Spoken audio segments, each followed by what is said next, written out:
So kids, I just want to talk a little bit about two things. One is,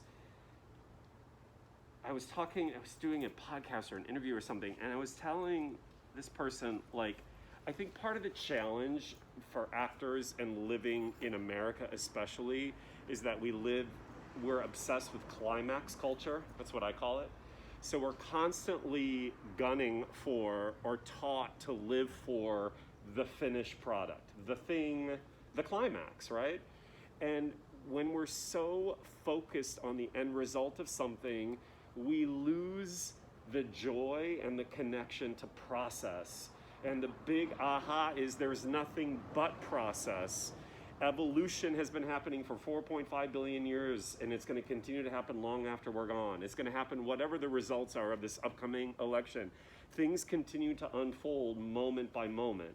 And this isn't to say that we should not have goals. It isn't to say that we don't go for things.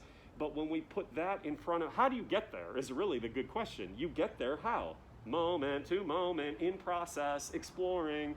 And in the exploration of something, especially as we keep advocating and exploring in the work, you discover things. You have awareness, consciousness shifts. You have more connection to instinct.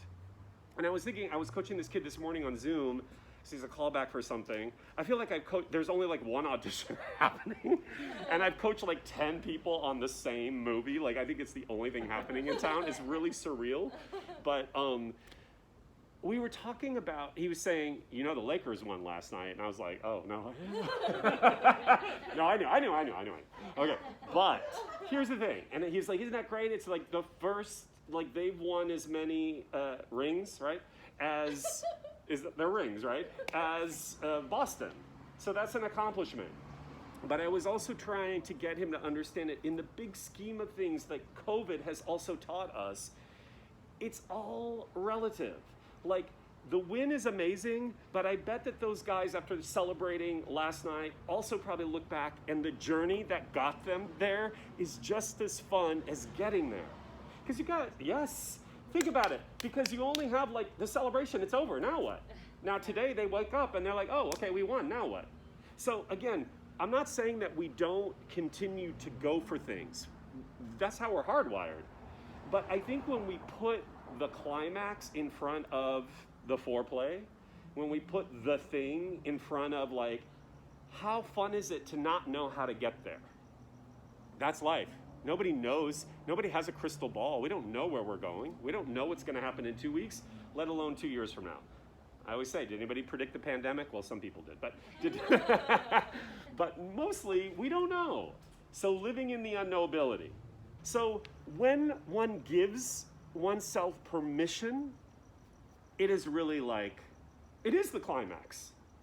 Imagine instead of living for one finite climax, you have little mini climaxes along the way.